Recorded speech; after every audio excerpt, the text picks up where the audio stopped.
Aujourd'hui, une intelligence artificielle peut écrire à votre place, réfléchir à votre place, et parfois même décider à votre place. Mais pendant que la machine travaille, quelque chose d'essentiel se produit dans votre cerveau. Dans cette vidéo, nous allons voir comment l'intelligence artificielle modifie notre manière de penser, de mémoriser et de nous concentrer. Et surtout, restez bien jusqu'à la fin, parce que je vous partagerai quelques clés simples pour utiliser l'IA sans endormir votre cerveau. 1. Pourquoi notre cerveau adore l'intelligence artificielle ? Le cerveau humain est une machine extraordinaire, mais il obéit à une règle simple. Il cherche en permanence à économiser de l'énergie.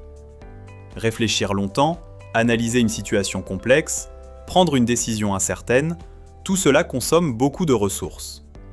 Lorsque quelque chose réduit cet effort, le cerveau interprète cela comme une aide précieuse. L'intelligence artificielle fait exactement ça. Elle raccourcit le chemin entre une question et une réponse. Elle supprime l'attente. Elle élimine l'incertitude. À chaque réponse immédiate, un circuit bien précis s'active dans le cerveau. Le circuit de la récompense. De la dopamine est libérée. Pas une dopamine intense, mais une dopamine de soulagement. Le soulagement de ne plus chercher, de ne plus douter, de ne plus rester bloqué. Peu à peu, le cerveau apprend une association simple. Moins d'effort égale plus de confort. Mais lorsque le confort devient une habitude, ce n'est plus seulement l'effort qui change. C'est la manière même dont nous prenons nos décisions. 2. L'intelligence artificielle et la prise de décision. La prise de décision repose principalement sur une zone du cerveau, le cortex préfrontal. C'est lui qui gère la réflexion consciente, l'analyse, la planification et le raisonnement critique. Lorsque nous décidons seuls, ce cortex est fortement sollicité. Il compare, il anticipe, il évalue les conséquences.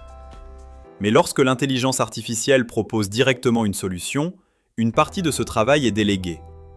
Avec le temps, le cerveau apprend qu'il peut décider moins.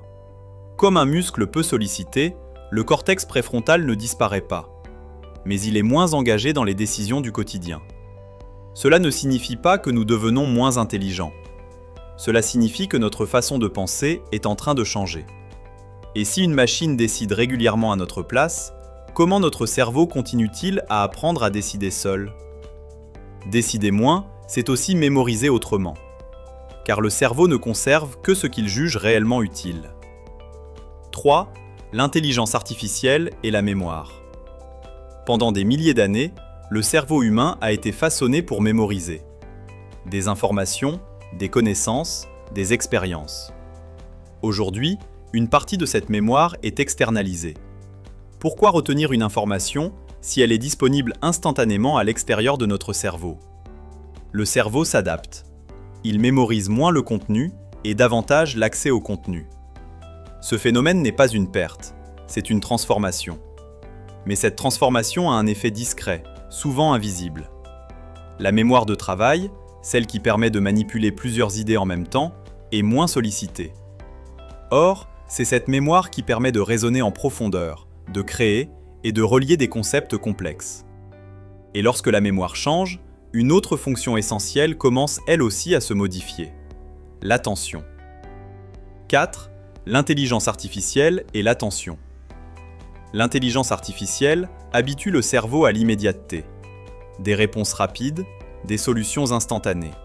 Aucune attente. Mais le cerveau apprend ce qu'on lui répète le plus souvent. Plus l'instantané devient la norme, plus la concentration prolongée devient difficile. Rester sur une seule tâche. Lire longtemps. Réfléchir sans interruption. Ces capacités existent toujours, mais elles demandent désormais plus d'efforts. L'attention se fragmente, et un cerveau fragmenté réfléchit moins en profondeur. Lorsque l'attention se fragmente, une question devient inévitable. Peut-on encore fonctionner sans cette assistance permanente ? 5. Peut-on encore se passer de l'intelligence artificielle en 2026 ? La réponse est claire, non. L'intelligence artificielle fait désormais partie de notre environnement cognitif. Comme l'écriture, comme la calculatrice, comme Internet. Mais le véritable enjeu n'est pas là. Le danger n'est pas que l'IA pense. Le danger, c'est que nous arrêtions de penser. Lorsque l'IA remplace totalement l'effort mental, le cerveau se met en pilote automatique. Mais lorsqu'elle est utilisée comme un outil, elle peut amplifier les capacités humaines. Tout dépend de la manière dont nous l'utilisons. Pour conclure, voici 3 points essentiels à retenir. Premièrement, l'intelligence artificielle exploite des mécanismes naturels du cerveau, comme la recherche de confort et la libération de dopamine. Deuxièmement, elle ne rend pas le cerveau plus faible, mais elle modifie la façon dont certaines fonctions sont sollicitées. Troisièmement, la frontière entre dépendance et intelligence augmentée dépend uniquement de notre usage conscient. Merci déjà d'avoir regardé cette vidéo jusqu'au bout.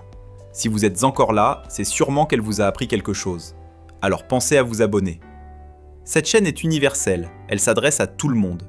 Vos remarques, vos avis et vos propositions de thèmes sont toujours les bienvenus. À très bientôt sur la chaîne Le Corps Humain en 3D.